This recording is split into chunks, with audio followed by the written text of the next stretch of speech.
Okay, sound. Right, yeah.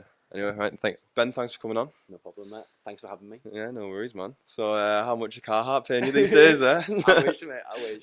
It would save me a lot of money, but no. I mean, like, yeah, that is my main. That is my main personality trait. I'd say at the minute, not Yeah. intentionally, but like, Nothing wrong with that though. So I think it's like the fits that you starting to create.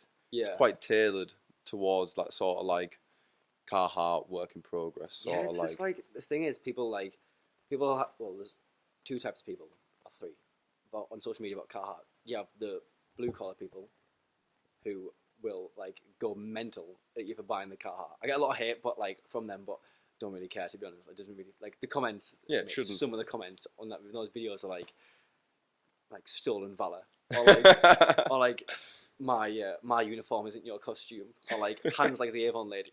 It's like what? I'm like, it's like, well, that's yeah, class that one. yeah, that's just the scratch of the surface as well.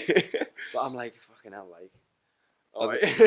I don't care. But I've always seen it as like they're taking the time to comment on your posts. So like, yeah, for them to like think that much about you, then you're sort of doing something right, really. yeah. But the thing, I do understand the point of view. Like, does spike the cost of car hard? Does bring up the desirability of it? And it's like, does make sense why they're pissed off, but like the way they go about it, Yeah, is very funny. yeah, definitely. You know what I mean? At the end of the day, but like, yeah, like people have their. I think people have their thing like Nike or Adidas. Like Carhartt's just like great quality, fits me well, just in the balance. Yeah, Do you know what I mean? And I work in a vintage warehouse, so there's a lot of it. Yeah. Like a lot of my like the Yankees jacket I got and stuff like that. Like yeah, that was a lovely jacket. That get offered like £500-600 a day for that. really. Yeah, but I'm not selling it. But What would be the price though? Everything's got a price, surely. there was a rapper called like Young Taco, who messaged me, like 1 million odd followers. It's pretty mad, asking to buy it, but I'm like, nah. I don't know. I'd probably sell it for like, I don't know. I do want to keep hold of it though. Yeah, I mean, you could have even said, "Oh, I'll sell it to you for like 800 plus. I've got to do a video with me." Yeah, that would That be, would have been mad. Yeah, that would Yeah. be good. But like, I don't know, couple of grand, I reckon. It's not worth that, but to let it go, Sentimental value. to not have it, it would take that, because I never know like the right person, the right sports fan. You know what I mean? Yeah, but yeah, that's what I yeah. Nice. As far as that goes, but like, yeah. So I guess that leads into like the content side of things as well, where it's like trying to make fashion content as someone who doesn't, like I said before, doesn't like to buy clothes. I don't like shopping. I don't like the shopping culture. I don't like the social media culture as much. Just promotes a lot of overconsumption that people popularise, in a sense that like, if you aren't buying new clothes every day, if you're wearing the same things every day, people are like, oh, you wear that all the time. But it's like, well, yeah, it's just I'm just a guy. I just like that's what everyone does. Yeah. You just think that people buy new things every week. Yeah, now I suppose there's a bit of a developing opinion around that, especially in the student body. I mean, vintage stores now are like skyrocketing. Yeah, it's like, it's pretty mental. Depending Yeah. on where you go, it's like, I think working in one, we're working at like the warehouse, kind of gives me an understanding of like the steps of the process. Does that make sense? And like, I'd say Garms is the only place where you go in there and you're gonna probably get what things are worth. But when you look at like the vintage store, actually I probably should mention any names. When you mention certain companies, and you go in there and it's like 40 quid for a t-shirt. Yeah, it's got a big stain on the back of it. It's got like, yeah, and it's like, well, that's just killing the whole like scene. Yeah, massively. Does that make sense? I mean, it started off like really sort of righteous in the fact that, oh, you shouldn't buy new if something's good, reuse. Yeah. Like, I like that philosophy, but then it's sort of like, now obviously the money's getting involved and you're spending just as much for a second-hand t-shirt as you are a brand new one. Yeah, exactly. But then again, that also leads into the fact that the older stuff is so much better. Do you think? Quality is just so much better. The But there's still craftsmanship, some really nice brand, like new Yeah. up-and-coming brands. no, definitely. The price of those brands Yeah. is crazy. There's a brand at the minute charging like 120 for a zip up. It's a zip up hoodie. And they're sell out every time. Every time they drop it, sell out, and then like people seem to have more disposable income at a time where apparently everything is so expensive, which is like a bit odd to me. The fact that like, me personally, I wouldn't spend that money on something that expensive. People seem to have a lot of money. Yeah, I mean, well, it's all a facade though, isn't it really? I think like, yeah. when something like, as you said, the 120 zip-up hoodies going that quick. I think it's the hype that a brand Yeah. can create out of a product. But then, like you said earlier, people, it's a more current thing to go out of pocket now. Like people Yeah. seem to want to spend a lot more money to, even if it put them in a worse position financially in other aspects of their life. And I think that's crazy, personally. Yeah, I'm it's not like mental. I used to be that kind of person, but now I just really don't care. Like, Yeah, no, should you? I mean, I think it's well, it's off the back of some, not all influencers, obviously, but it's no, sort of yeah, like an influencer sort of trend that like you've really got to sort of like fake this image to like people that you shouldn't really overly care what yeah, you think of you, hmm but you've got to put on this so sort of monetary image to the people around you where yeah, you're just sort of ruining every other aspect of your life. yeah, exactly. I made a video a while ago. With like some of my stepdad's like watches and fragrances and stuff, and I was like, in the video I was like these are mine, by the way, just so you know, because I don't like. I feel like other people wouldn't say that. They'd be like, oh well, this is my new, like, and I just think that's like that, and then people their age also has a knock-on effect. People thinking that like they're further behind than the people, or they should be further ahead in their life. Like, how do they have that? But actually, like, you don't really know how much of it is real. Like being a content creator myself, I built up 15,000 followers from posting outfits on a table that I said were daily outfits, but I just put pieces together that don't fit me or don't even go together on body, and it's just fake. Yeah. But I don't really care about that. If there was like inspiration, so I was trying to Yeah. provide, but like people who do try to trick people through social media, I think is Well, bullshit. it's a big thing at the minute, almost sort of like the content creation side of social media is Yeah, sort of it's skyrocketed that much that everyone's sort of yeah, starting to really want to start to do it. yeah, And definitely. then this is sort of pushing this idea that they've got to create this much content that you do have to start fabricating storylines, Yeah, yeah, of sort of course, yeah, yeah, and just doing things to sort of almost as a little form of clickbait for the yeah, general public, just to get interest in your account. And it's a sort of spiral that has happened in, I think, the wider social media yeah, sort of spectrum of things, because it's like it's almost created this whole alter ego of most people yeah, on the definitely. social media side of things. But I think that's a great point because it's like this. You'll do the same. I do the same. You'll put on shorts of your podcast because people won't watch it that long to the point where they'll see that clip the first time watching, for example. So like people, I'll put a short snippet of the video at the start to get people's attention, so they know what they're watching. Does that make sense? That's what you'll do with the podcast to get people's attention, because I think people's attention spans now are so bad. Yeah. It's like the content's getting worse, it's getting quicker, and it's like there's so many content at the minute. I think is just in like not a great place. It sounds so we think so silly to Well, say that, but I mean like it's on the cusp, isn't it? It's sort of, I think, like the reels, the shorts. It's like almost this new thing, yeah, really, in it's the a grand. must-have. I think. Yeah, oh, Do you know what I'm 100%. saying? Like, I think if you see, it can make or break a lot of things. If you see like certain podcasters will get a clip that will go big, and that's them sorted. That's them done. Like, or like I see most of the Joe Rogan podcast clips on TikTok because they're highlights of the podcast, and it's like Mm. I probably wouldn't sit through the whole thing and watch it all.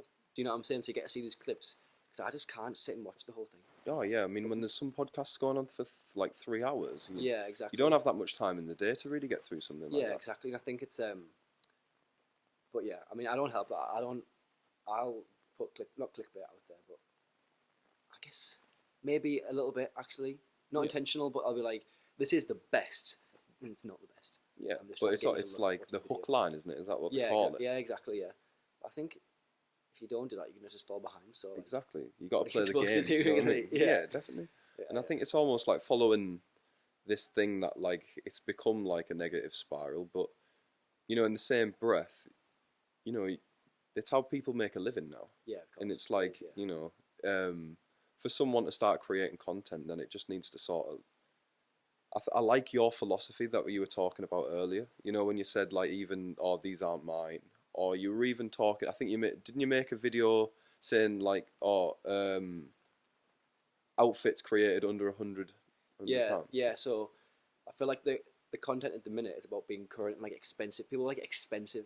This is the most expensive. Whereas I'm just like I'm more of like a like let's see what let's try and make you a whole. If you get into fashion, here's an outfit you can buy for under 100 quid. That's just like the content that I want to make. Like that's the content I've always made. All my clothes have been charities, not all, but like the initial outfit inspiration videos were all charity shop pieces under like £10. That's just me. I'm like, and I would definitely get more traction if I invested more money, but I'm just not. That's not what I'm gonna do. I just don't really care about that much, and I just think it promotes this like untruth, like this fake thing. And I just like don't want to feed into that. Maybe. Do you know what I'm saying? No, but I think that's a great thing, to be honest, because you sort of, as long as you stay true to like that philosophy, and it's become a huge demographic that sort of, especially with everything happening now, that you can't afford these £1,000 clothing pieces. Yeah, exactly. Yeah. So then the target audience that you're hitting is probably a realistic, wider spectrum, I suppose. Yeah, exactly. But then again, it's like I see people. I feel like this could come off the wrong way to maybe insulting, but people spending like £600, £700 on jackets whilst in the bedroom of their parents' house at 21. And I'm like, your priorities are just like not there, in my opinion. Yeah. But again, it's not up to me to say like, maybe like, I don't know. I just think people are like so tricked by the person they think they need to be based off what they see online that they think spending that money is alright. I'm not saying it isn't alright, because who might say that, but I'm saying like on a recent video I made, I just addressed the fact that I think people have their priorities mixed up maybe. Yeah. And spending money on stuff that they necessarily can't afford. Because it does look good. And I'm thinking like that going forwards, you're putting yourself further behind, and that's money that I'm no financial expert, right? I have like as little money as the next person, but I understand that like you're going to be better off putting your money into something that can give you a bigger return on investment than a pair of shoes or a jacket. And I think you should only spend the money on those things when you're really comfortable spending that money. But again, it's not my money. It's who might say what you can and shouldn't spend your money on. That's just like my take. I think I've been through that spending a lot of money on stuff, and I'm also in the stage of investing a lot of money, and the return on investment on the invested money is a lot greater than the money I spent on design items. Yeah. Do you know what I'm saying? So. And you're building something. Yeah, I was about to say, I think you've found purpose in a lot of the stuff that you've created. I feel like, I struggled, like, I think I mentioned this a few times, I struggled with, like, through school, and I just bounced around groups, like, from primary school all the way to secondary school, like, I always knew yous, but I was never great friends with yous. Does that make sense? Like, I would sit with yous, but then it would be, like, I wouldn't be friends. I'd be friends, it's hard to explain, but I wasn't, like, as close as you were to maybe, like, Brad and Keelan and all that. But I think it's because I never really knew what I was like. I never really felt like I was doing the right thing all the time. I didn't really fully fit in with that group. I didn't really fully fit in with this group. Like I didn't go home at night and play Xbox with everyone, so I put me behind. I would rather go to like a skate park and go on my BMX, which at the time was like, it was a bit like, why are you doing that? But that was just like what I like to do. Yeah, I was about to say that like you've found your thing. Exactly, and that's had such a huge knock-on effect to like, I guess my like creativeness or like my lack of care for what people maybe have to say, or like fashion definitely, because I remember being in like year 9, got a jacket for Christmas, and I was like, I'm gonna wear this to school tomorrow. It was like a coach jacket, which I wouldn't have any problem wearing now. It was like a coach jacket with like a built-in hood, and I thought it was sick, but I was like, no, if I wear this, I'm gonna get chewed out. And I definitely would have at the time. Yeah, I mean that's the school environment though. It's not. I wouldn't say hostile's the word, but it's very like you take any opportunity to take the piss out of your peers. Definitely. But that's just like how it is. Yeah, that's and exactly I think, how like, it is. Yeah, and I mean, I just try to like. Yeah, I feel like back to the point. I feel like it's definitely given me a bit more purpose in a sense of like, now I'm getting a bit. I guess going back a little bit, actually, to be honest, there's more to talk about on this point. It would be like, I didn't really feel like I was well. I don't think respect is the right word to use, but I feel like, actually, I guess it is. I felt like people didn't really like value anything I had to say. Does that make sense? And I think since having been able to provide some value, or like shown that like I have the ability to build something worthwhile, people want to listen to what you have to say, and it makes you feel a bit better about yourself knowing that like you are providing value. Yeah. Does that make sense? And I think people want to listen to what you have to say, which I think is a cool thing, to be honest. Mate, massively, and I think it's a huge topic point in and around. How do I say this without coming off bad? Around like a lot of men, I think feel a sense of unworth at this moment in time, and I think that's why figures like say Tate are starting to farm a bit of traction off the back of this ideology that a lot of men have at the minute of feeling like they haven't found their place in the world, and they haven't found like what exactly a purpose. And I think it's like the fact that you've been able to use that. Yeah, definitely. For me, it's like that stuff. It's so like it's a very touchy topic to talk about. Yeah. Because people take it as like, you like Andrew Tate, and like this. It's not like, I don't look at it as, it's not like face value kind of thing. It's like there's a lot of things that he said that have made me realise that like, if you don't put in hard work, you're gonna have nothing. If you can't provide value, then what, you're basically worthless. Not worthless, obviously. But what I'm trying to say though is that you won't be. I always look at it like, if you can't provide value, then why would someone want to give you money for something, a service? If you can't provide value, why would someone want to be with you? If you're out of shape, why would someone want to be with you? Because it, like, for example, being in shape, if I look at you and you're in good shape, it shows that you're dedicated to something. You've put in the time and effort to do something. When you look at someone who's out of shape, obviously there's other factors that play into it, like ability to like find the time and stuff like that, and maybe like access to money for better food. But I feel like it's people. It's, you look at someone and you can see they put dedication into something, and you need to create that. You need to build up your own value and build up your own self-worth by doing all these different things that, add to it. Do you know what I'm saying? So it's like, when I used to watch him, he was like, why is anyone going to get with you if you are just like a piece of shit? Like, you've got no money, you're out of shape, you don't know anything, you can't provide any value. What, like, why would anyone see any value in that? And Yeah. like, fucking hell, yeah, like, I think sometimes he can take it to a little bit too far. definitely, I think, 100%. but I do like as you say there, like to get something out of the world, you've got to really put it in. Yeah, of course, yeah. And I think a lot of people can expect a handout, not everyone. And I think this is the sort of difference that I have with this view, is because, like, you know, I think a lot of people just can get unlucky, I suppose, and sort of like mentality is a bit of a sort of this wider spectrum than it has ever been before. I think, you know, the I suppose there's a lot more personal matters that can be upheld, but the philosophy of it still stands true. That's the thing. I think with that, people. So when you talk about that, I guess we may as well talk about on the topic. Well, yeah, well, he's done this, he's done that. I'm like, but I'm not saying that like I want to be him. I'm saying that if a lot of people listen to some things he had to say, they'd be better off for it. But they're too proud to think that this guy, who maybe isn't the best person, is actually in a better place than them, in a sense of like he can provide more value. People just don't want to listen. And I'm like, well, I'm not being funny, but he clearly knows what he's doing, obviously, and you just have an excuse for every reason that you should do something for. Yeah. So every reason for you, for 2 reasons against. I'm like, you just can't be helped. If that makes sense. Some people like, you can help and you can help them and you can help them, and then they just think like, well, excuse, and it's like, well, you're never gonna have more than you've got if you don't do something you're never gonna have everything you've never had if you never do something you never did. Tongue twister there, like no. You get the no, like, I know exactly what you mean. We have like a cringy quote, but it's true. Like, if you want to get something you've never had, then you have to do things that you don't know how to do. That's always daunting, I think. What if I can't? What if it fails? And it's like, well, if something fails and you're still further ahead than you are, and you've learned from it. So you're like, you haven't actually failed. And I think the only time failure applies is when you stop trying, because then you're sealing the deal. It's like, I just don't like, if something doesn't work, if you're trying to do something and it keeps not going right, it's not a fail. Yeah. It's just like a lesson, like not even a lesson, it's just like a stepping stone. It builds it up. But when you say, nah, you know what, I'm not doing this anymore, that's the point you're saying. It's like, massively. I had this sticker underneath my skateboard, and it was failure. Well, it's really cringy. But it's like, failure is not how many times you fall, but how many times you don't get back up. Yeah, of course. And it's like, you know, there's a lot of ways you can say it. I feel like that's it. Actually, there's a lot of ways you can say something like that, but people are very scared in case of failing. I think, and it puts a lot of people off trying things because it's like, well, yeah, what if I fail? What if people think this? What if people see it hasn't worked out?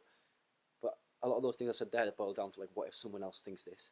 Like one of the best things I ever did was just stop caring what anyone thought. Really, I literally, like, if someone insults me, I'll be like, oh, well, that's kind of shit. Like, I'm probably taking it personal for the day. I'll be like, oh, like, a bit self-conscious for the rest of the day. But like, I just don't really care. Like people will comment as long as you believe Yeah. what you do and why you say something. Then like I just don't really care. Yeah. So, sometimes I'll say the wrong thing and I'll be like, someone will like, if I say sometimes when you publish everything you say the wrong thing, and someone will call you out for it, and it's like, well, yeah, you know what I mean. But like when you have the choice to look back over what you've said and be like, actually, I don't agree with what I just said there. Then as long as you believe what you're putting out there, if someone says, well, you're wrong, you're an idiot for thinking that. It's like, well, all right, but I don't care what you have to say about that. Yeah, I suppose it's like Rick Rubin said, like put out content that you'd want to watch, and that's the only thing that you should that should matter to you. 100%.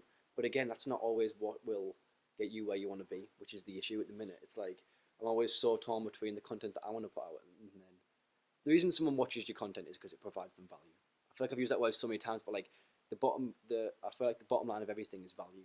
Yeah. What can you provide for It's a someone very else? businessman sort of perspective on things, but Yeah. I suppose that's how, like that's how you got to do it, isn't it? Yeah, I guess so. Yeah, it's like I look at everything like that. It's even when I like outsource work, it's like it's more valuable to do that because it's like when you compare like the time I would spend me to do something and the time it would take someone else who's way better than me, send them 20 quid and it's done in an hour.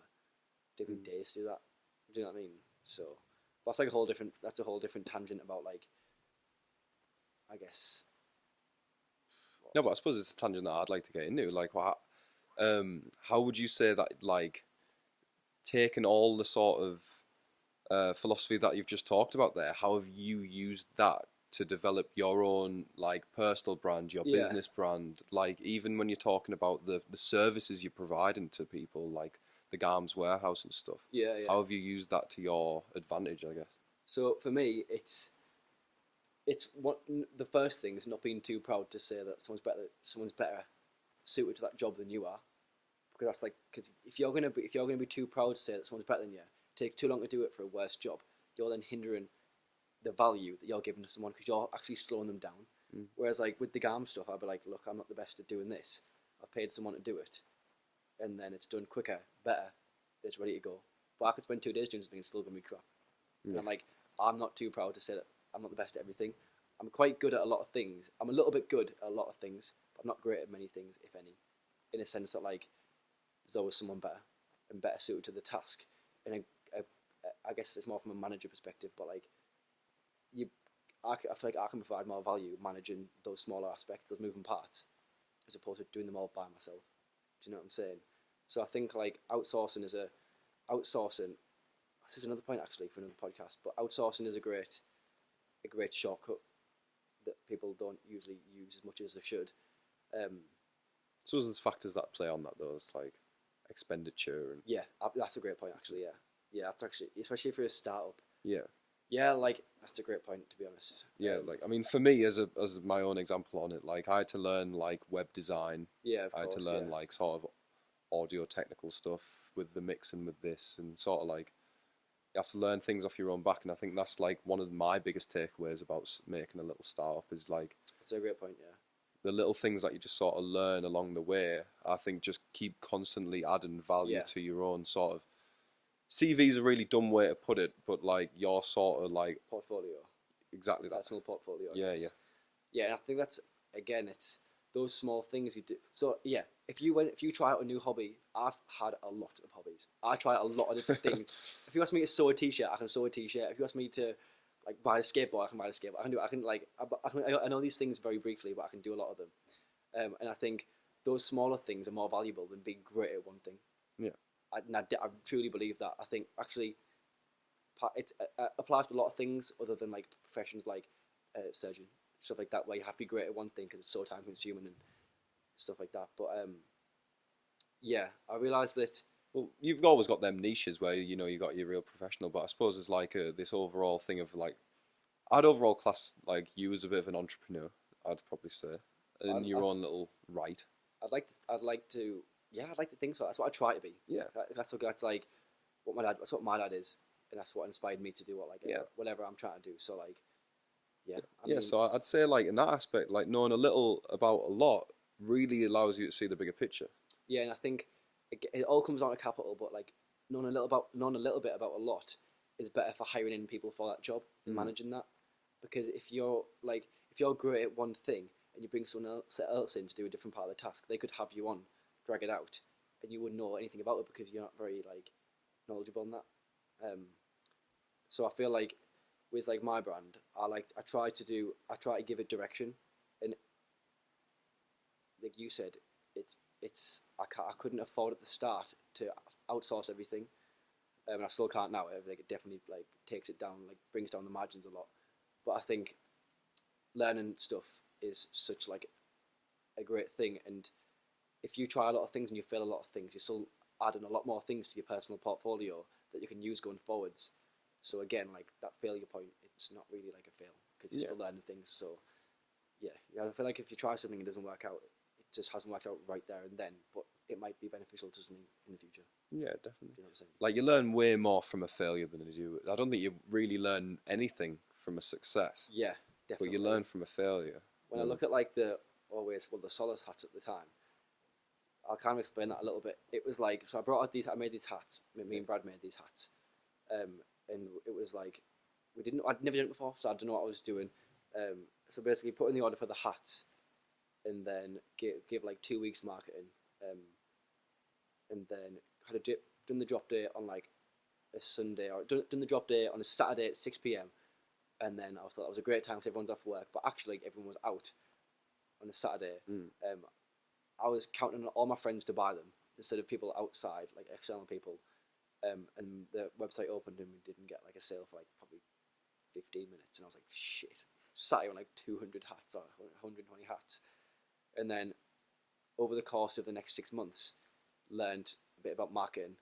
The hats actually sold out when I learned more about marketing, and then we dropped the bags. Bags sold out in 24 hours. Well, I mean, the bags have seriously popped off, to be quite honest. That's been my biggest lesson. It's been my biggest lesson on so many different points, and it's taught me a lot about like I feel like I've grown up a lot whilst dealing with my business because like it's a lot of money to me, and I've learned a lot of things about process and dealing with customers, and all sorts of marketing. And with doing the stuff with GARMS now is an unbelievable way for me to learn new things. The people that I meet, obviously Ben and Max know so much. Like I learn a lot from them. I learn a lot from the people who work in the warehouse. I get to meet a lot of new people. I get to try out a lot of new things. It's like, and I just think that's such a great place, like a good way to learn a lot of things, to be honest. But I've kind of forgot what I was talking about there. Well, anyway, what's the next move for Always then? For me, it's going to be like, I want Always to be a slow burner. I don't want to like, I'm not into this like what's popular right now. It's like one of the bags. I made a good product that's pretty useful. It's not based on a trend. It's good quality, lasts a long time. The price is good. That's just what I kind of want to do in a sense of like it won't be like too expensive. Do you know what I mean? Stuff going forwards, and I think it's going to be just good products that take a little bit of time, quite a lot of time to develop, and are worth the money. Yeah, pretty much. Do you know what I mean? Well, I mean, off the back of that, the bag really. I mean, I saw H&M sort of did a bit of a. Well, I've seen that, and I don't know if that was based off mine. It was very similar. It was very similar, and I kind of took it as an opportunity to be like, fuck you, H&M. It probably wasn't based on my bag, let's be honest. But like, at the same time, it's had a lot of traction. Yeah, massively. But you should be proud of that. It really did. Yeah, I mean, and I get people asking all the time about the restock, and it's such a mad feeling. Like, again, it's like it's all about like the value of a product, I guess. Does that make sense? And I think I thought about that quite a lot when I was making it. Is to like what value does this product? What does this feature add? What is this product that's currently out there not have that I could make it better? Because you aren't gonna reinvent the wheel in 2024. You aren't like just isn't gonna happen. So stop trying to invent. Don't stop trying to invent new things. But what you want to invent probably already exists better. So let's look at what that's missing and make it better. That's the best way I think you can look at things, because great things, almost everything we need exists right now. Or within reason, of course, but yeah. Yeah, things always develop as well. There's always new little things that sort of get developed off the back of a new technology and stuff like that. Yeah, exactly. And I think maybe look at like such a weird tangent, but like look at like electric cars. Maybe electric cars themselves don't work out, but maybe it's a gateway to something more. Yeah, exactly. Work out. Does that make sense? So like, yeah. Yeah, I mean, it's just looking at, but then when you look at stuff like that, it's only a pro for the consumer, it's actually worse off at the source. Does that make sense? So like, you might have to explain that. yeah, so like electric cars, yeah, they're great for the environment, but like the process of getting the battery is horrendous and put some people at risk, and it's just horrendous for the earth. And it's like, well, like, what is like, do you know what I mean? What is actually the trade off? Because it's like, it's only good based off what you've been told. You've been told it's good because it's like the actual output of running the car is better, but the process of getting it there and the fact that it's replacing every 5 years is then a negative. Does that make sense? So I think that applies to a lot of stuff, though. To be honest, Yeah. You only get told really what people want you to know. Does that make sense? Yeah. Hugely. So it's like, what can you? I don't know. What can you do? I suppose that means you've just got to take your own sort of opinion, that your own like side of the story, and create what you want with it. I think that's like what creates an entrepreneur. Yeah, I guess. Yeah, I think it's more like. Yeah, I mean, I think it's just about trying to do something that you like the way you want it. It doesn't matter if it's similar to something else, because like when you look at a lot of stuff, like going more into I keep going look at the camera. That's how I make videos. When you look at what was I going to say? I actually can't remember what I was going to say. What was I talking about? Talking about like entrepreneurial sort of taking your own sort of story like on the world. Yeah, I feel like my brain is scrambled. I think it's yeah, like the great things already exist pretty much. It's just about putting your spin on things, and that's why I think personal brand's important, because all jumpers are the same thing, t-shirts are the same thing, shoes are the same thing, but it's what you do to it that makes it valuable. Yeah. So like better. Talking on personal brand, I mean, like, how have you sort of managed to develop your own to push sort of the brand yourself, and how have you marketed yourself in a way that sort of has created this hype, I suppose? Yeah, so I guess when I first started making videos, I understood that what I was trying to do is I was trying to build up substance, so I know what I'm talking about. You should listen to me. This is my opinion, and people will be like, "Oh, I actually agree with that." So I build up like quite a few followers just off like giving my opinion on stuff and recommendations. So when you bring something out, people already like what you like. People respect what you have to say. So if you bring something out, people are going to gravitate towards that because they actually like you as a person and respect what you think. Two brands I use, for example, is Every Other Thursday and Mint in New York. So that Every Other Thursday owner, Ethan Glenn, he had a huge personal brand, like hundreds of thousands of followers, before he brought his brand out, and he was so already well established in the industry that when he brought something out, everyone liked it because it's so similar to what he's been promoting for so many years. Sold out over and over and over again. It's his job. That Marcus Milione, who owns Mint in New York, he done the same thing. Get Ready With Me, gave his opinion, gave like information, gave facts. He brought something out, people liked it because they like him. I think, and then the same with the bags. Like people bought them a small percentage because they liked me. Yeah. And I like not in like a thing you but as opposed to like I've provided a lot of recommendations, so people think that if I'm recommending that, this product's going to be similar in quality and probably like the design. Yeah, do you know hugely. What I'm saying? But yeah. Yeah, I mean, it's a very modern way to sort of market, I think, but it's working extremely well within the social media sort of. It is, but it's all relevant. Does that make sense? Like I work with brands who are making a considerable amount more than me of sales and revenue, but again, it's relevant. It's all relevant. What's that? Time as well, I suppose. These are a little bit more well established than yourself. Yeah, exactly. I think it also boils down to what you were saying earlier, which is that it's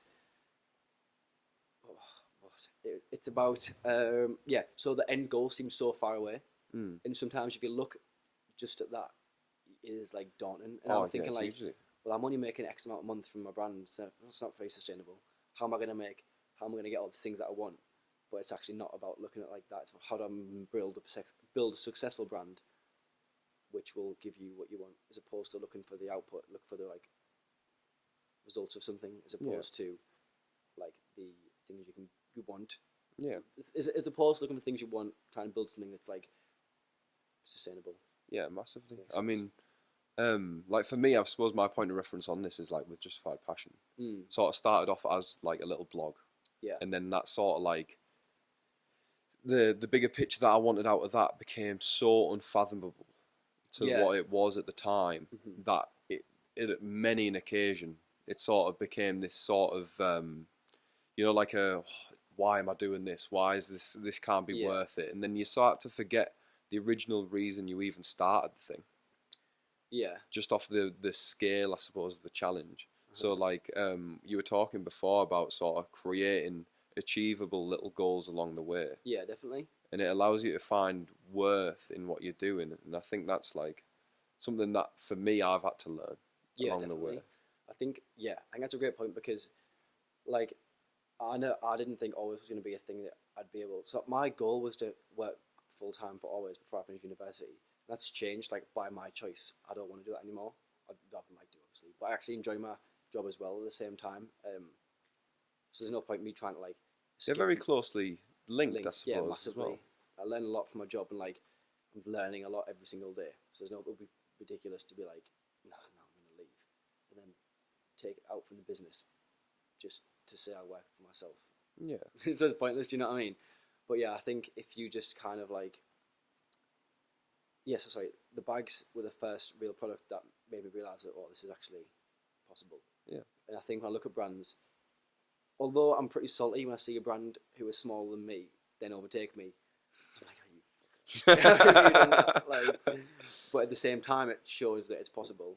And it's like, sometimes you just need to catch a break. Sometimes you need to just like keep going with no result, no result, no result, and then you'll have like a result. Yeah, massively. And it's like, especially when you're starting things up, the amount of work you're putting into it isn't directly qualitative, correlative to what Correlated. it's getting out of it. If Yeah, you know it's what like I that. mean? It's like that thing I was saying earlier about hard work's not linear, Yeah, exactly that. Yeah. which is basically, I'll explain that again. Which is basically saying if you put in 8 hours of work, you aren't going to get 8 hours worth of results. It all depends on like the quality of your work and like how much value your work provides to people.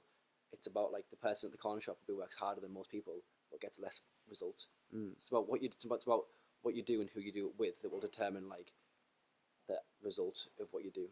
It's not always about like if I put in 12-hour shifts, I'll be better off because it's not actually the case.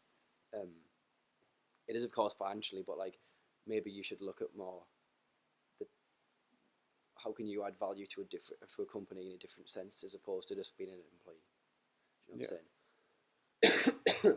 But So, like, what sort of advice would you give people then looking to sort of make a start with this sort of starting your own business or sort of making a move upon your own sort of yeah, wealth? I wouldn't say I'm qualified to give like No, but I mean, but like I could, as far as like that would go, probably just say there's a lot of levels to it. There's a lot of things I've learned from very early on that like if, for example, if you're selling something, if it doesn't sell, it's probably your fault. It's not yeah, going to be. It's nothing wrong with. Usually, it's nothing wrong with the product. It's just you. It's like the hats were great. I just no one knew about them, so no one bought them. It's my fault. Like you need to take that and be like, okay, so next time, how can that not happen? There's actually quite a lot of points to be honest, but I think it's about developing connections, um, always speaking like what you think, because although it might not be a popular, when you on social media, for example, a lot of stuff goes around that you might not agree with, and you might be like, well, actually, maybe I'm wrong for thinking what I think, but I think you'll find that a lot more people will agree with you than you think. People just don't want to voice that. If that makes sense. yeah, And then you've got like you're gonna have to put in a lot of free work because no one's paying you to do this. Does that make sense? So it's a lot of like you said it before. Like, why am I doing this? Like, what's the point? I could have made way more money if I worked full time for the last 2 years. But it's about like looking in the future. yeah, What are you building up for then? I think it really depends on what you're doing as well. Because sometimes you also have to have a cut off point. You've been doing something for so long, it's not working out. Maybe it's time to reassess and go like, maybe this isn't for me. Maybe I'll be better off. I said this before. Some people are too proud to admit that they're not doing the thing that's best for them. Maybe they're 45 and realise that they hate their job and they want to be an artist. Or maybe they're like, probably not the best move to make, to be honest, to be an artist at 45. However, there's probably like, if you really want to do something, you're never going to be too old necessarily to do it. But of course, as you get older, responsibilities also grow with age, making it more difficult to pursue what you want to do. So I think it's important to try a lot of things early on, fail a lot early on. I'd say fail as much as you can. Try as many things as you can, fail as much as you can, because that'll give you so much more value than doing one thing right. Yeah. That makes sense. Yeah. So I've tried a lot of things, like even like smaller stuff, like try to screen print my own t-shirts. That I was garbage. But then I realized after like 12 t-shirts, nah, this isn't going to be for me. So I just got someone else to do it for me, and they're perfect every time. So again, I think it's about like being able to call, okay, I'm not very good. I'm not very good at this. Maybe like, don't quit. But if there's a way you can get it done better, maybe look at that. Do you know what I mean? But I guess it's all about learning yourself as a person, not being too proud to accept a lot of things that are going to happen along the journey. I think that's the case for a lot of people, aren't they? Really, like when it gets to a point of being that proud that you can't admit that you might not be the best. Yeah, exactly. And maybe it's just, and I think it's a good opportunity to go, or maybe I'm better at something else, and explore those options. I think just try as many things as you can, because when you get to a certain age, those you aren't going to be able to gamble as much with the choices that you have. I was in a full-time job, didn't want to go to uni at all, like did not want to go, but my dad persuaded me to go, and then it was probably the best decision I made. It gave me the free time to try out loads of different things, but then at the same time you put yourself under a lot more pressure. I put myself under a lot more pressure than anyone else on my course, because I was trying to do something on the side, as well as a job, as well as pass my university degree. And then obviously you have like relationships with your partner and stuff like that, and it becomes more of a balancing act. And I feel like it can become quite difficult to manage those relationships with. I struggled to want to go to work when I wanted to put all the effort into always. I struggled to do always stuff when I wanted to see Meg. I struggled to see Meg when I know I should be doing always stuff, because when I'm with Meg, I'm not actually doing anything towards something that would benefit us both. We've mentioned that before. It's about like it's difficult to be present. It's difficult to be present when when your mind's constantly thinking like, oh, I'm not where I should be, not where I want to be, and sitting thinking about it doesn't help either. So if you're not doing it, don't think about it. Does that make sense? Yeah. You're not in a position to do anything about it, because otherwise that will actually ruin your relationships, because you're never actually there. You're constantly there checking your phone, wondering what you should be doing, or like, I don't know. You just never, like, the time with people isn't actually quality time. If you just heads, like, I think that's where it's a good thing to kind of like block out your time, because then you should be doing it then, and then you also have your personal time with other people and stuff like that, because I think that also matters quite a lot. Yeah. You can't just work all the time and have no like reflection time as well. But I think that's also where like being good at taking feedback comes in and stuff like that, because then if you every time someone says something back to you, you're like, no, you're wrong. It's like, well, you're never going to be any better. Yeah. I mean, everything can be a learning experience if you want. Yeah, exactly. And I don't think one of the things I learned. So there's a guy called Cam that I work with. So I used to work for my dad. I do work for my dad still. And before this guy Cam started, my dad would be like, I don't like this. And I'd be like, well, you do it then. I'd kick off at my dad, and Cam would be like, it's not personal. It's not a dig against you. It's what you've done. I learned to like not take it personal. And I think that's such a good thing. It's not you. It's what you've done, and you should always be open to feedback. Do you know what I'm saying? I think that's a huge part. I think if you aren't, then you're probably going to like suffer the consequences of that, which is fall behind. Because a lot of the time, you are selling to people. And if people don't like it or don't like a certain aspect of it, and you're too proud to listen, then like you're going to buy all your own stock. Yeah. Do you know what I mean? It's like you need to just like not be too proud to just take feedback. I think it's a pretty big one for me, to be honest. Obviously, I'm very tied to the brand, so when someone says to me, I'm like, take that back. You know what I mean? But a lot of the time, they're probably going to be right. But I guess that's where it comes into kind of. I said to you before it started, I was saying about when I go into an argument, I always go into it with an open mind. I don't know everything about what I'm talking about, and I feel like I go into it as I'm going to learn something. And someone said like I change my opinion a lot, but I'm like, that's a good thing, because if you're unwilling to change your opinion based off new things you've learned, then that's just gonna never. That's a recipe for disaster, in my opinion, because Yeah. you're just gonna be you're gonna dig your heels in even harder, and then be even further behind. So I think it's pointless, to be honest, doing that. Do you know what I mean? Yeah, it's a really open view, that, man. But I'd just. Well, it wasn't always like that. I was like, no, I'm right. It's like, you know, I think it actually comes from. I think a lot of people in relationships will agree with this. It's like when you're not even in a relationship, it's when someone goes like, "Well, Google the answer then," and I'm like, "I'm right," and you Google it, and you're like, "Wrong," and you're like, "I told you." I also think that comes from the other person not being a told you so. Does that make sense? When someone's a told you so, you're like, you don't want to give them the pleasure. Yeah. But when you're with people who go like, "Yeah, so anyways, if I was right and you were wrong, I was be like, yeah, so anyways, like carry on." Does that make sense? I'm not gonna be like, "I told you were wrong. You're an idiot." Do you know what I mean? I think it's like why it's quite important to have people who are just not like that around you too much. Yeah. You know? Well, you feed off people's energies, I've started to realise. Yeah, definitely. You know, like you either rise or lower yourself to the room. I always sort of imagine it. Yeah, definitely. I feel like that's. Well, yeah, that's like it's like when I'm in your flat, everyone's doing their own thing, which is a great space to be in. Like, no matter what it is or what stage people are at on that journey, people are doing something towards that. And I think it makes you want to do something. It makes you want to work.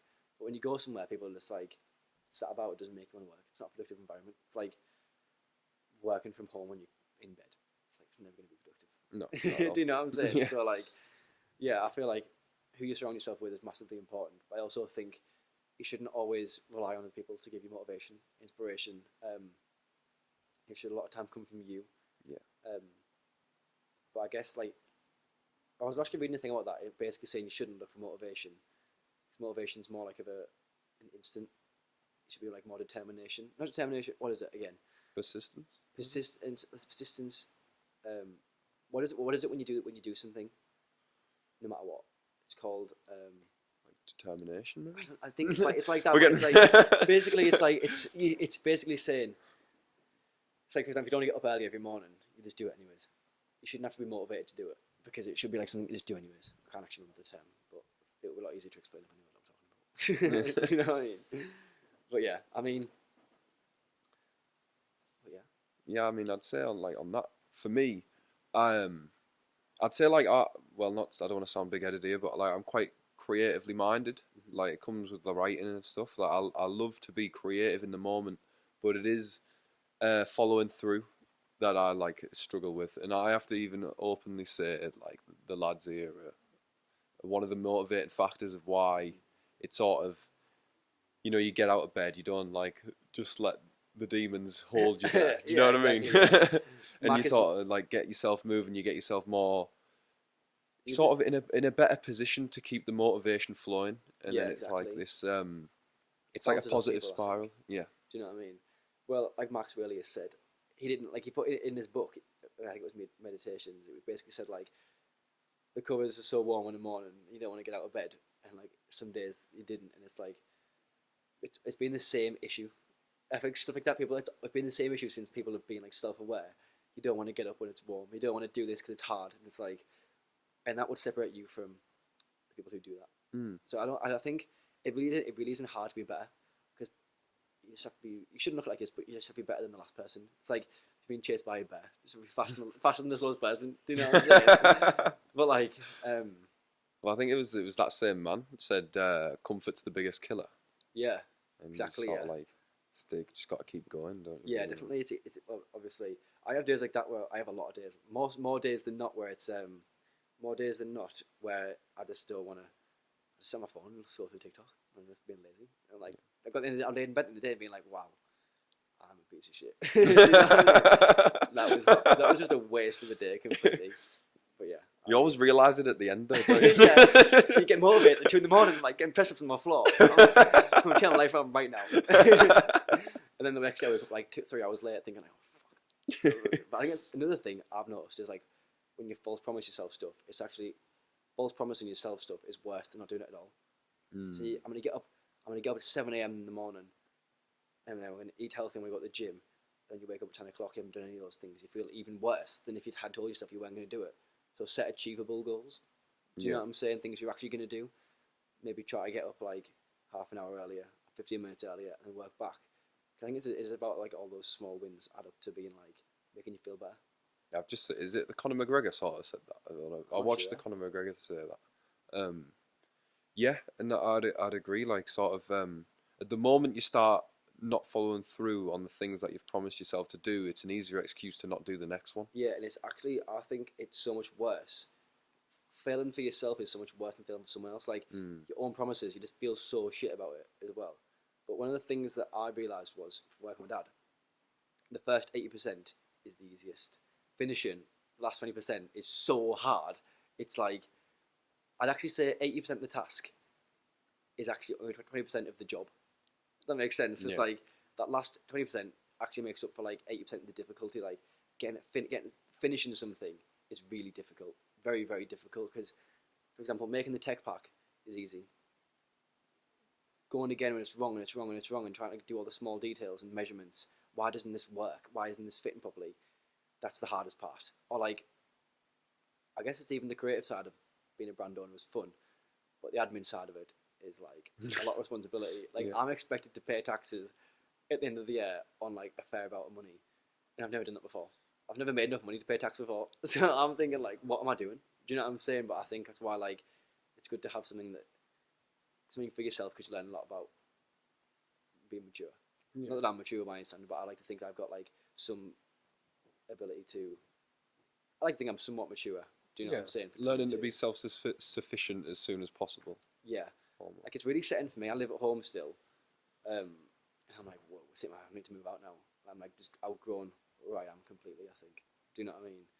I think that's why like it goes back to people spending a lot of money on stuff that isn't actually necessarily a great option to buy when they're in a situation where they are living at home still. Because I think they'll be so much better off. Like that, Hustlers University thing, or whatever it's called now. I was like, Brad was like, oh, it's 40 quid a month. I was like, 40 quid a month? That's expensive. And he was like, not really. He was like, it's one night out, if that. And I was like, oh, yeah, true. Like, think of like the return on investment on that 40 quid a month as opposed to a night out. And I was like, oh, well, it's pretty fucked up, to be honest. Like, it's an excuse, isn't it, really, if you think about it? I think my biggest takeaway from that though, and it's something that like me and Vino and Brad always do talk about in the end. It's like, we talk a lot. I've talked a lot about university as I'm starting to get to the end of it. It feels like, especially what the course that I do and the area of work that I'm going into, Yeah. pointless me doing it, to be honest. And then Yeah. you sort of everything now is so accessible and so learnable through some form or other on the internet. That is it not the same for that? Is it like there's a lot of these, like millionaire courses share their wealth with you, and it's just a fucking scam, in my opinion. Yeah. It's just them making money out of you for trying to like sort of give you this quick fix on how to make money. Yeah. When there is no quick fix. You've just got to put the time in, you've got to put the effort in, Yeah. and you've got to really like tailor yourself to go into an area that you want to go in. I think a lot of the time what it's doing is it's giving people I'm paying for something now. I'm in something. I want to make something out of this. It's like it's almost the first step. I spoke to Brad about it, and Brad was like, it feels like you've got something going for you when you're involved in that and you're learning something every single day. It is like, and if you actually do follow the steps, it would work out. But paying the money for it probably might not be worth it.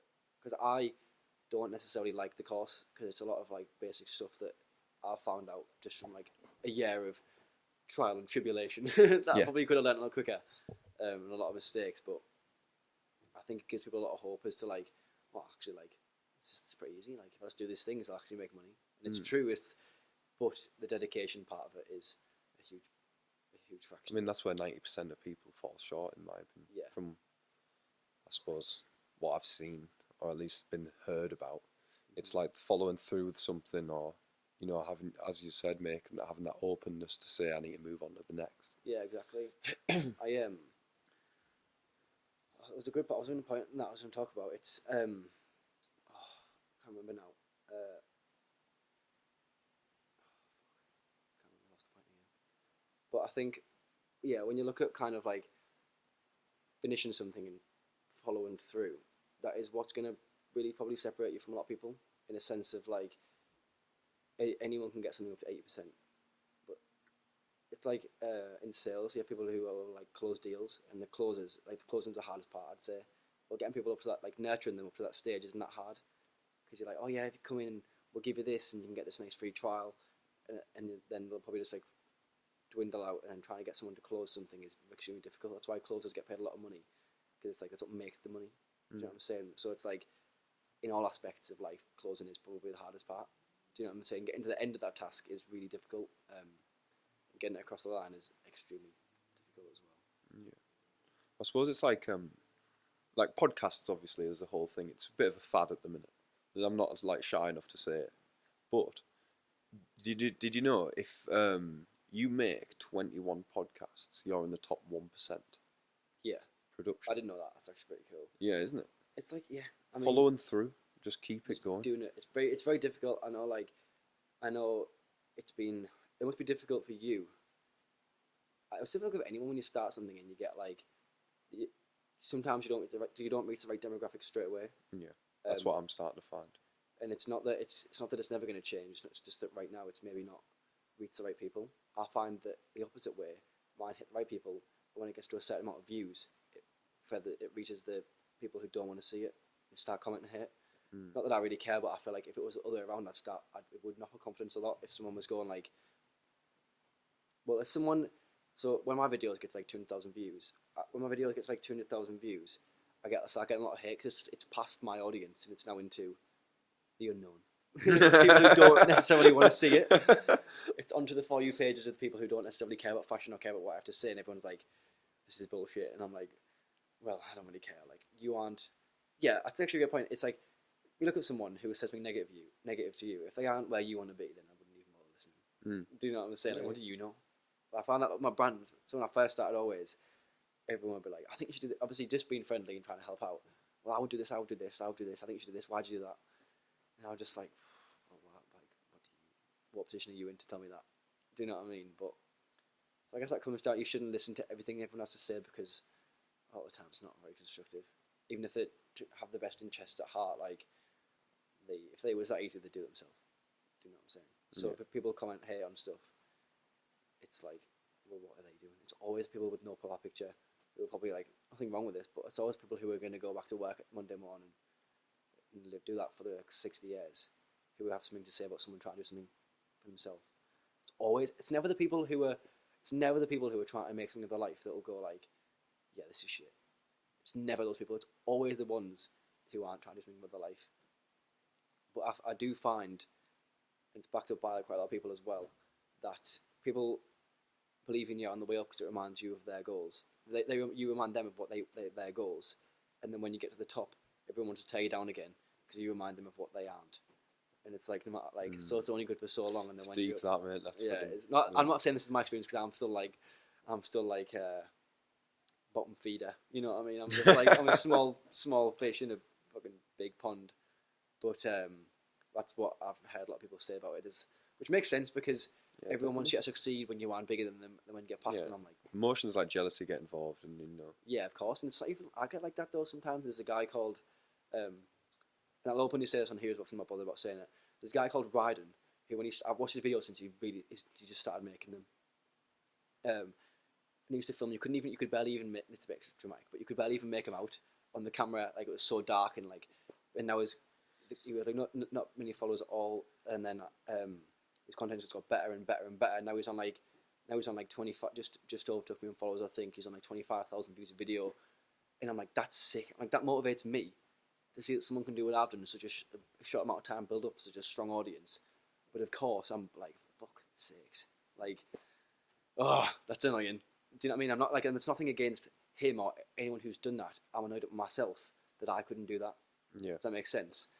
So, Right way to look at it though, because then it's sort of like that starts to like be a bit more of a fire within yourself to start pushing even further. well, it made me realise that, like, I looked at my content after that. Not after that specifically, but like, my views kind of slowed down. I looked at my content and I was thinking like, this is actually shit content, really. And I was like, maybe people have this perception that like, oh yeah, it's not hitting the algorithm, or people aren't seeing it. But sometimes like, your content is just shit. Do you know what I'm saying? I'm like, I looked at my content and I was like, fucking hell, this is crap. And I was like, there's no value here. There's no reason why someone would watch it. I just want people. I think I'm entitled to that amount of views, and it's like, why? Why do I think that? And I realised that, so I assessed what I was posting, realised there was no value. I changed it up, and then I'm getting like consistent like 7,000 to 14,000 views a video. And that's pretty good for me. I'll take that. I'd say that's Do really you know good. what I'm saying? So like, but it's usually it is like your fault, really. Not your fault. It's like usually it's like the creator's fault. Yeah. Not all the time, of course, but there's times where I've made a video in 15 seconds that Nike TN video gets 3.3 million views, and there's times I've spent hours making one. It's got like 200 views. So a lot of times, sometimes it is just the way it's going to happen. But it doesn't mean I won't try it again and again and again. Do you know what I'm saying? Yeah. So that's why I think like with the podcast, for example, maybe it's not going the way you would love it to right now, but doesn't necessarily mean it's never going to be like what you want it to be. Yeah. Do you know what I mean? I think a lot of the time you need to see a certain creator so many times on your For You page before you drop them a follow. Does that make sense? So like, I would say it takes me 10 video. If I see someone's content and I like it, I'll be like, I like it, scroll past. I see it again, I like it, scroll past. On the 7th time, I'll be like, right, it's the same content, it's very consistent, it's good quality, I'm going to follow you. But if that person stopped after that first one, then they wouldn't have happened. Do you know what I'm saying? Yeah. So I think it's pretty important to keep, like, just keep doing it, no matter what happens. Like, definitely, I think you should, like, look back on yourself, reflect, and be like, right, why is this the way it is? Why is it working so well, and why might it not be working so well? So everything's a learning point, really. Like, nothing. I do feel like all viral videos are viral because they are of a viral standard, and all flop videos are flop because they're of a flopped standard. If that makes sense. There's a lot of variables that come into play there, but I feel like usually the case is that the video. This is all tailored to me. The video I made was just too long, so I tried to stretch it out to make money for a minute-long video, or I was just not given any value, or topic was just boring. Like, videos can be boring. So, but it's like when you're making videos in response to people, you're answering their question. It doesn't matter how many people see it. It's just about like trying to answer like a community question, build up like the audience. Do you know what I'm saying? Yeah. But like, that's why you shouldn't chase the views, I think, because you get lost in the trends and what's popular, and you almost lose yourself a little bit as well. I think massively because it's not you anymore. It's just like you said, the people you think you should be someone. Yeah. I can't remember what you said earlier, but you basically were saying you feel like you should be like everyone else. Well, that was a certain standard. Yeah, 100%. When I was like starting this off, you sort of don't really. Like I got lost in the idea of right. I want this to be how I make a living, ideally. Yeah. So then I get lost. Then I got lost into this idea of right. Well, what would this largest demographic want me to be like to fit that audience? And then in that way, I just got fully lost in what this meant to me at its bare minimum. Mm-hmm. And that makes a lot. I completely agree with that. Even right now, I think that like I was like, well, I need to make the videos a minute longer. So this is a great way. Like, so like I said, I like that consultant perspective. So I like looking inside of stuff and seeing why it might be the way it is. But if I was to look at that, I'd say like maybe you don't make all the money from YouTube, but maybe you build up a big enough audience to the point where you start doing events, or you start doing this, or you start doing this. Exactly, it's the things that you can build where you make the money from. Yeah, exactly. Does that make sense? So like, someone I know makes 7 to 14 second videos. Obviously, there's no money in that. But when he made his brand, the audience was so big that the brand made him more money than all the other videos would have ever made him. That makes sense. Yeah. So like for me, I made more money from the bags than I did from any TikTok I've ever made. I need all the TikToks combined. So maybe like that exact thing won't get you there, but avenues from that will. Yeah. That makes sense. So like, but it can definitely be demotivated when you look at the end goal and how far away you are from that. Does that make sense? Yeah. So like, I always think like everyone says 10 grand a month is where you're like, if you're making 10 grand a month, that's the pinnacle. Like obviously more is nicer, but like 10 grand a month, you don't need to worry about anything. That's covered. Everything's good. Do what you want. Don't really have to think about it. And it's like, if you think about, I see it as like, that's there, and you're here, and you're going to get there, but how can you shorten that amount of distance? Does that make sense? So like, it's not about having to make it right now, it's how can I do things that will get me there a bit faster. Do you know what I mean? You have to believe that you're actually going to get there in the first place. Yeah. That's actually the biggest point. I was literally just about to say that, just having a belief that like, right, my dream is to get there, and it's going to happen. Yeah. like fucking, does not sound cringy, but No. rain or shine, it's gonna happen. Yeah, exactly. And like following through, and then like not letting that like the voice inside your head just kill it. It's so easy to let it though. It's easily done. Especially when there's not just you, there's people comment on your video. I'm like, oh, it's bad enough that I can't do it myself, and then you're hating as well. I'm like, just give me a chance. But no, I think it's like, I think it's a sad way to live your life, not believing you can have what you want. Why do you? But that's also instilled in people from like, it's also instilled in people from being young. It's not, you don't think that for no reason. So like a lot of the reason I am the way I am is because of my dad. Like he's like had his own business and stuff, and like I probably wouldn't have thought it was possible to get that for that to happen unless I'd seen it happen. Does that make sense? So like I'm lucky enough to be like, that's where my belief came from of like, oh, it's possible. I've seen someone do it right next to me, and then I feel like that put me ahead of people who maybe didn't get to experience that. But I'd like to think that I like to share that as much as possible with my friends. Like I speak to people, and I'm like, we'll talk about like dream this or dream that. Like what do you want to? What's the pinnacle? And they'd be like, well, I'll never get there. Like what? Like that's such a sad way to live your life. Yeah, and so sad. Like you never like. Why do you even think that? Definitely, and like, well, if she's watching, Mom, I'm sorry, right? But like, from the start, it's sort of like, I think it's the way she was brought up. Is you grow up, it's your 9 to 5, you work, and that's it. Yeah. And I don't know if I don't know if it was just because like my family run a printing shop back in Hartlepool, that it's just sort of like the family business. That's what you go into. Yeah.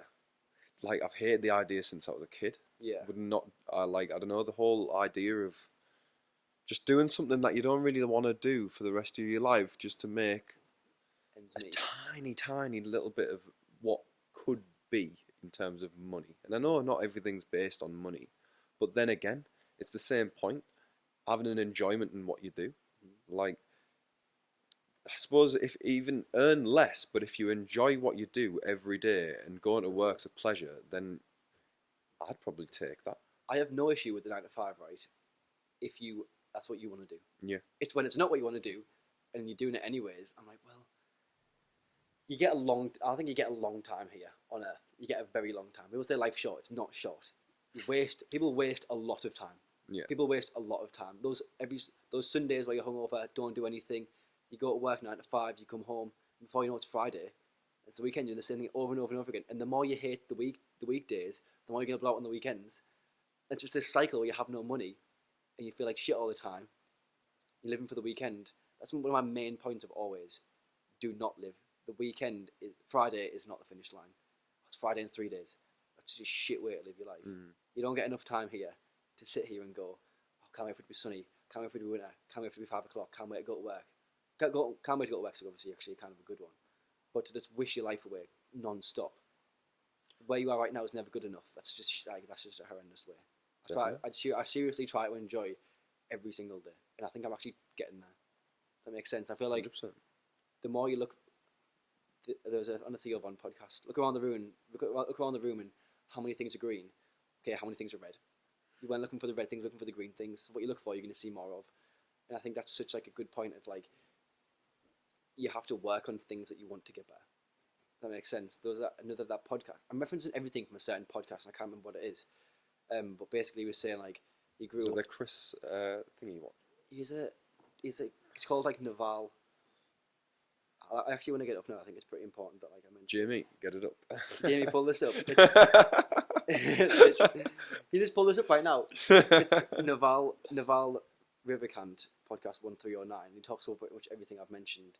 He talks about, this is actually a great point that I think you'll be interested in.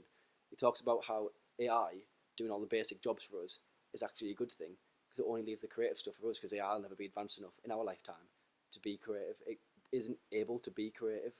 It's a very like numerical system of code and pattern recognition.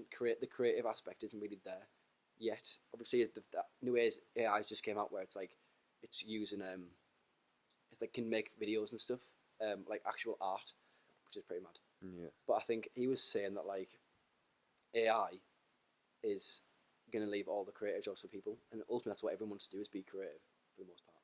I was about to say for the most part. Not A lot everyone, of, of course. Yeah. But he was also saying, I think he was saying that,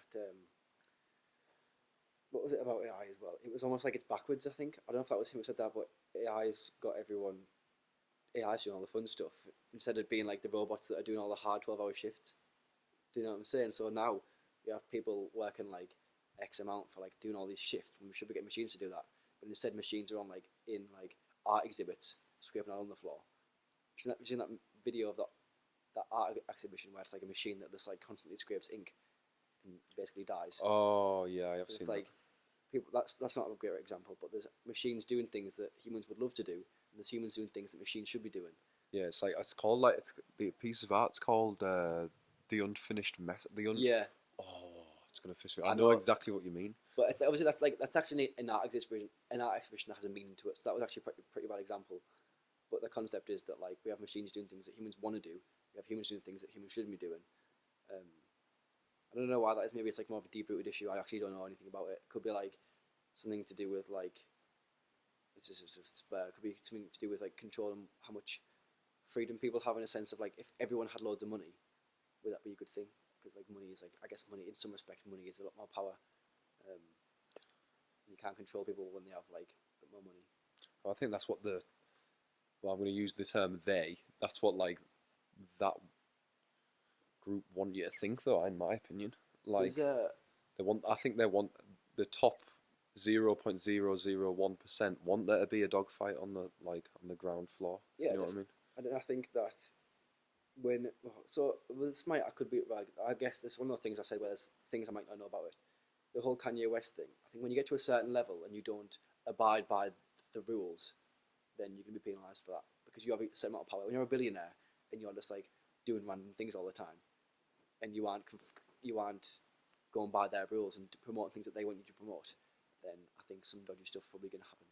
Might sound like a conspiracy theory, but I think with money, that much billions comes a lot of power, a lot of influence, a lot of influential ability, and I think when you aren't promoting things that they want you to promote, then you're going to know about it. Mm. Do you know what I'm saying? And Kanye West definitely found out. I think about that. I think some of the things like, uh, I don't know. Obviously, I know a few of our mates are like love Kanye, right? And I don't know if it's just because like I'm not his biggest advocate, but like I think he's created a lot of his own issues, as Yeah, well as a lot of them are justified. Like I don't think his bank accounts and stuff should have been frozen, froze. Yeah, and like that's not on. And I definitely think some of the like the fashion sort of brands that he was working with have really threw him under the bus. yeah. What do you mean? Sorry. Well, it was like Balenciaga Right. Yeah. and was it Adidas? No. Adidas. Yeah, they also sacked him off. I think. I think a lot of it is. Yeah, he has a lot. Says a lot of stuff. Yeah, like you can't like I don't know. There was all this the anti-Semitic sort of Yeah. stuff that you like can't really say that. But then, like again, I'm saying this from an uneducated point of view. So if I'm wrong, that's fine. But what I'm saying though is, I think a lot of the time, there's a lot. It's a lot of a deep rooted issue. Like when you look at um, like so allegedly the Jews are the most powerful people on earth. They were the ones loads to do with World War Two. Like actually, they were like above everyone else. Like apparently, it was like the Jews have the most money. When you look at like the Diamond District in New York, everyone's Jewish. Um, I think there's a lot more to it than maybe like I was about to say I think that might be a little bit of like somehow lasting propaganda. Do you know what I mean? That sort of like started around. how do you mean? Well, obviously, like I don't know. Maybe again, I'm Not the same as you. educated. Yeah, Yeah. Well, we're just saying things that like yeah, based off the glimpse that I've seen, I think could contest what is being said. yeah. I mean, I think though, like that sort of. I know what you mean, but I think that like from my knowledge, I think that started with like Goebbels, like Hitler's propaganda management, sort of Yeah. like creating and instilling hate towards a group Hmm. because it was an easy. It's easier to get someone to hate them, and Yeah. then sort of like. Well, I heard that apparently that he chose the Jews because they were so powerful, because they had so much money, so he wanted to eliminate them, But again, that's just a theory, of course. So, yeah, I mean, these theories go on and on and on. I've seen something. This was actually the whole like Ukraine situation. I'll admit I'm not educated on the whole up to date situation, but I read somewhere that the reason that Russia was at war with Ukraine is because Ukraine is actually doing something like negative towards a bigger thing with like NATO and stuff like that. And if Russia was to confide and basically let it happen, it would be like a catastrophe essentially for like other people, and it would actually boil down to Russia being a lot worse off. And it made it out like he was invading them for no reason. Again, these are all just things that I've heard on social media. I mean, did you watch the Tucker Carlson interview? No, I didn't. Putin. It was like, well, apart from the 40 minutes that he was talking about Russian history, which got a little dull, Yeah. but the final point was around sort of Ukraine had agreements that like the relationship between them was allegedly good, and this is coming from Putin's mouth, and it was a really very good, but an agreement was that it wasn't to join NATO because of the sort of home security policies within Russia, and it sort of doesn't agree with, I don't know, but I don't know. I think there's like, it's easy for us in the West to say that Russia are the bad ones, and obviously they shouldn't have invaded. Like the cost of human life has been far too great over there, and it never should have happened. But I don't think that the West is blameless in that. You see, I honestly, yeah, I mean, I feel like you really only know what you get told. Exactly. And I think, yeah, I mean, I just go off what I hear. And that's why, like I said, I go at everything with an open mind, because, like, someone says, well, actually, did you know this? I'm like, I actually didn't know that. And now I think this. Does that make sense? So it's like, everything's based on the latest information that I could like, learn. And I think that when you look at, it's like when you look at why do things really happen, we only hear why they happen based off what people want us to think that the reason that they happened. I think with the like, obviously there's like the Gaza and Israel stuff now. I think I don't know anything about that. I feel like it's just moved so fast. Sorry for the little cut out there, but yeah, you were just saying there. I think it's a very modern and almost it's a justified reasoning that you sort of don't really trust a lot of like mainstream media at the minute, is because it's sort of all it's all tailored to one. It's just based off what they want you to, like, the outcome they want. So I think they'll say, we want X outcome. How do we get there? Do you know what I'm saying? But then I think that's why you just have to use your own brain sometimes to do the thing like, well, actually, maybe that's not the case, or maybe that is the case. That's why I think, like, when people wake up and the first thing they do is watch the news, I'm like, well, that's the worst way to start your day possible. Like, the worst way.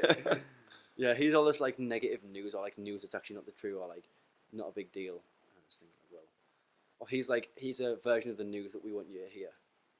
And it's like, well, now you're a person who believes that, but you don't actually believe the true facts of that. Do you know what I'm saying? And I think when you look at all these issues, anyway, the people who suffer are the ones who are least involved. How many civilians have died in compared to the people who are causing the actual issue at the top? Yeah. It's always the civilians that pay for it. Do you know what I'm saying? Well, it is actually. Yeah, 100%. So I think it's just like, I think that whole theory, no matter who's doing what, it's always going to boil down to people who aren't involved. Like, if England went to war now, all of a sudden I didn't believe in, we knew we'll be the ones to suffer the consequences. Yeah. I don't like. Do you know what I'm saying? So I think using your country as like puppets to do things that you believe in is crazy. And I think it's almost like a joke to say it now, to say that, well, I wouldn't go to war if it kicked off. And it's like, well, all the time, why would you? If it just because people, I think the culture of like, do it for your country when your country doesn't give a fuck about you, is like, people are starting to wake up to that a little bit. Why should you be doing something you don't believe in? But then again, if you don't do it, then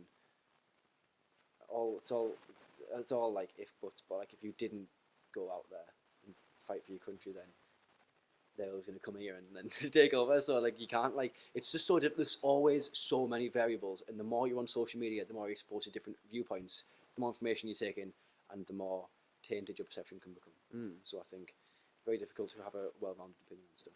It's almost like another reason is why it's sort of so appetizing for a lot of people to start up their own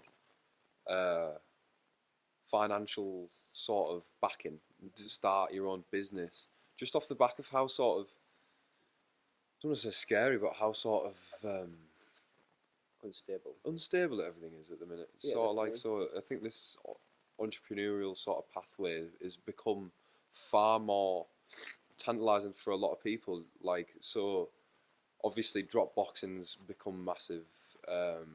Sort of drop boxing. I was thinking, what yeah, is no, that? sorry, fucking drop shipping. Yeah. Fucking drop boxing, sending large files. But yeah, and then that's and like influencing and stuff, and it's sort of like everyone's making these pathways now to start making your own money, and I suppose this making your own money isn't a new thing, but it's starting to be, yeah. It's also easier to do than ever. Yeah.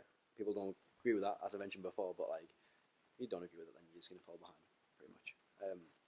But yeah, if I think that Naval person said again in that podcast, he said in 20 years everyone's gonna work for themselves anyways. In some respect, you've got like Fiverr where you're offering your service, you do your job, you close your computer, chill out for 2 weeks. 2 weeks time, pick up another job. That's how it's gonna be. I think people pay for like easy access to stuff, for example. So that's how agencies work, really. If you think about it, I would approach Justified Passion, and I'd say, well, I'm going to offer you this, this, this, and this, and you'll go, okay, I want my logo design, and you'll pay me £1,000 a month for all these things, and I'll just outsource them to people for cheaper and take the money. Do you know what I'm saying? Mm. So yeah, I mean, I think it's only going to get more. I think it's only going to become more popular to do that. But it's all based on capital, how much money you have. You can't go spending loads of money if you don't have loads of money.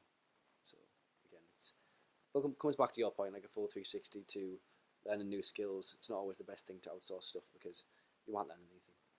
You know what I'm saying? So then your overall value is then decreased because, well, it's not risen because you chose not to do something or try it out.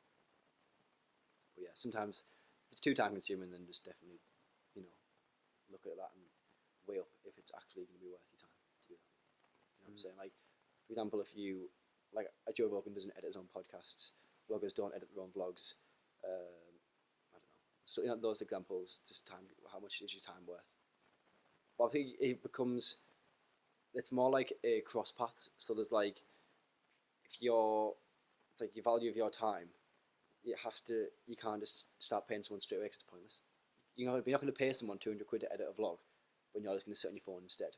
Do you know what I mean? Yeah, you pay someone £200 to edit a vlog when you're out there making money, for example. So I think when it begins to hinder your ability to do more work, then is the right time to begin outsourcing. That makes sense. Well, if you have the means to do it, then you should do it. But obviously, it's all based on your situation. Yeah, pretty much. Yeah, massively. But I think it raises the barrier to entry as well, if that was the case. Do you know what I mean? But I guess that's why I think if you're doing lots of random things has allowed me to have always, because I've been able to do a lot of the aspects to a decent grade, as opposed to being able to like make really good bags, but I can't market them, or I can't show them off because I only know one thing a lot. So I think it's pretty yeah,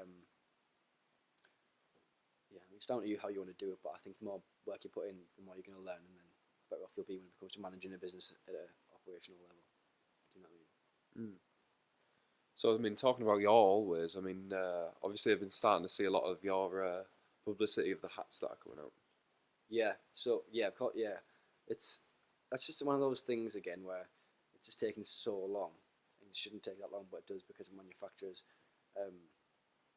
Yeah, I was lucky enough that Brad actually designed the hat and it's been sorted out, but like even still, it's take like it's not enough all of his like communication and like people. It's just so difficult. The time scales are totally not aligned at all. It's difficult, and then we've got the sample coming in 2 days, and I want to change it already. Do you know what I mean? So I was going to go back to the drawing board, and I've ordered 2 new samples. And then Max told me this actually. He said, not Max Phoenix, the Max I work for. He said that you can either perfect it, or you can either perfect it and miss the trend, or do it really well and get there when it's popular. Do you know what I'm saying? So what do you want to do? Do you want to perfect it and then you missed it, or do you want to get out there? Yeah, I mean, well, that's it at the minute. I think, especially like going back to like social media and stuff, trends and sort of fads, they move so quick now.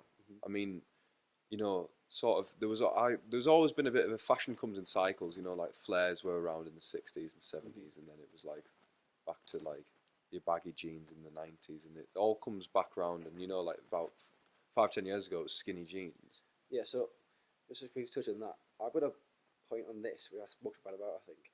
Basically, it's saying it's only popular, it's only a trend to a certain demographic.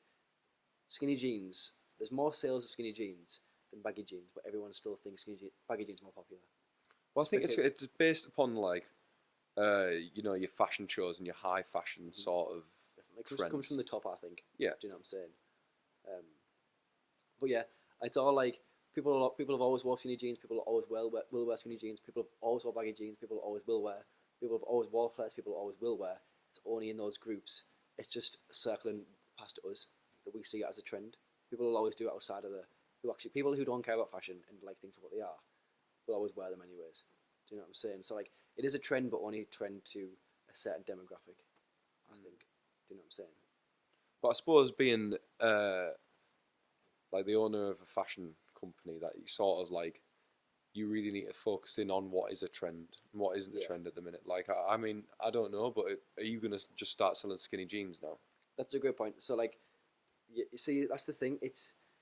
I would I wouldn't if that was the case and became popular, and I genuinely I'm not going to. I know for a fact I'm not going to. But if I genuinely went down that route of liking them, the brand is a reflection of me. So I would maybe. But what I've noticed about myself is baggy jeans were a trend. But not baggy jeans were big baggy jeans were a trend, and I think over the last 6 months we've seen them refined down to something in between really baggy and straight fit. That makes sense. They're not super baggy anymore. They're not skinny anymore. They're in like a nice position. Um, some people won't agree with that. Some people think that's like not cool. But like at the end of the day, it's only an opinion based. Trends are only opinion based, anyways. Because like you could say to me, well, I think these are a trend, and I'll go, I don't think they're a trend. But it's like you only think it's a trend based off who you hang around with, what you see on a day to day basis. Do you know what I mean? It's like someone could say to me, well, my For You page is full of this kind of stuff, and I've never seen it before. Doesn't mean it isn't a trend. It's just not a trend to my circle or what I see. Does that make sense? It's like I guarantee for video gamers, there's trends all the time, but I've got no idea what they are. Doesn't mean they're not happening. It just means that I don't see it because it's not like my demographic of people, pretty much. But obviously, there's like again a lot of like factors at play at that, factors in play. Talking about that, I think. But, yeah. Do you think the whole cycle of things is moving faster with Yeah, technology? massively. You're getting more exposure to things than ever before. It's not even like, yeah, you wake up, check your phone, and then there's been a new product come out overnight. It's a new trend. And trends are a really good thing. Trends are a great thing because what trends do is they expose you to trends expose you to loads of new things. I use the example all the time. I see a trend as you go to a sushi place and there's that conveyor belt that goes around all the food on. I always see it as those are all the different things you could have, but you shouldn't take them just because they're there. You should take what you actually like and apply it to your current style. So, for example, like when a new trend comes around, like when Carhartt became a trend, I loved that and it stuck with me. A lot of people jumped on the bandwagon, sacked it off, whereas for me it stuck around. I love it, so I've chose that because it applies to me. Um, but maybe something like what's a trend that's just been a waste of money for me?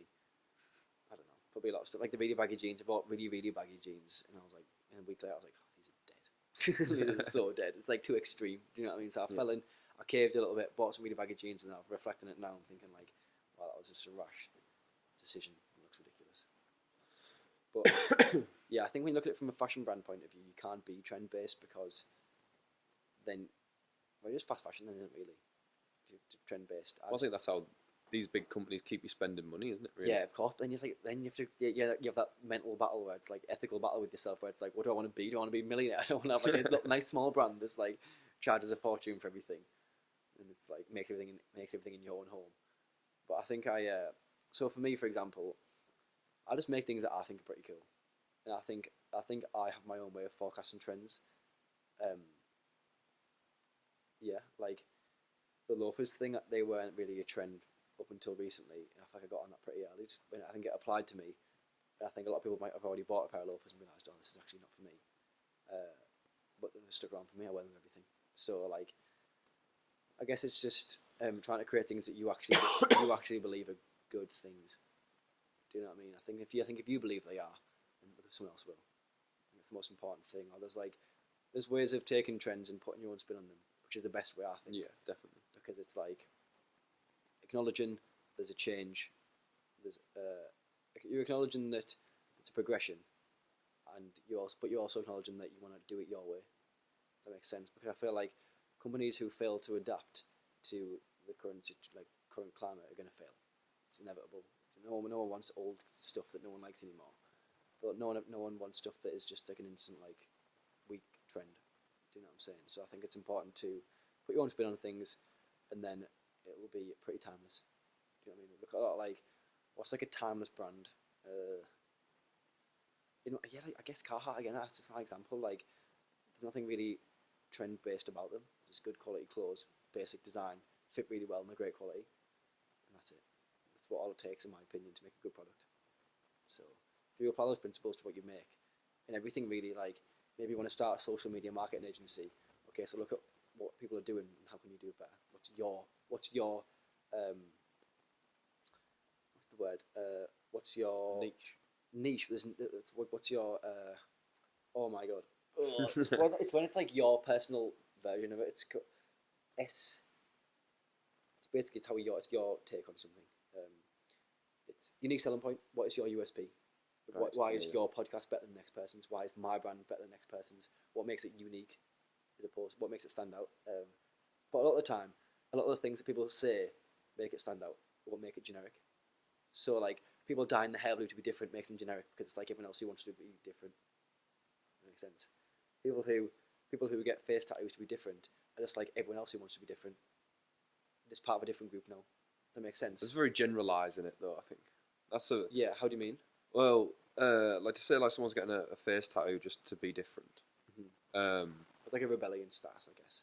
Yeah, but then I suppose like if you're not looking at the finer details within every aspect of life, then everything would get netted into this one category when that's sort of what I think creates. Well, like, so there's plenty of brands that do good quality jeans, but like in that sort of big idea is like, oh, it's just good quality clothing. That's So true. why Carhartt? Yeah, that's a great point. Actually, like, say that. Yeah, see, that's a great point. Do you like what they stand for? I think it's just like it's pure. It's made for me.